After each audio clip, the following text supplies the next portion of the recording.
Skratka, v vsakem primeru sem vesel, da je prišlo do tega prvega vrha slovenske kemije, da temu tako rečem. Jaz sem to ves čas pogrešal, že prej, ko sem sam v kemiji deloval. Najbrž, vkolikor bi do takšnega povezovanja kemijske industrije v Sloveniji prišlo prej, ne bi bilo takšnega osipa med podjetji kemijske branže, procesne industrije v zadnjih 20 letih. Izgubili smo ogromno podjetij, pomembnih podjetij, žal, pa vendarle je kemijska branža v Sloveniji dejavnost, ki ima eno od višjih dodanih vrednosti, če seveda prištejemo farmacevtsko industrijo, in to nas mora navdajati z optimizmom.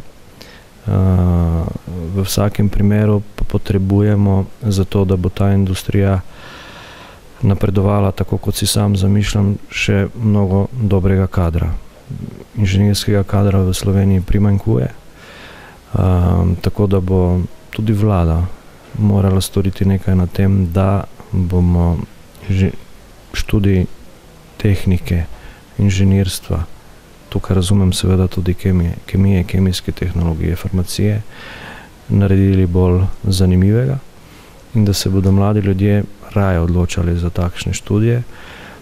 Praksa namreč kaže, da kakorkoli obračamo, mladi izobraženi, ki končajo takšne študije, veliko prej dobijo službo, dobijo zaposlitev in s tem dobijo tudi prihodnost. In še nekaj je potrebno poudariti.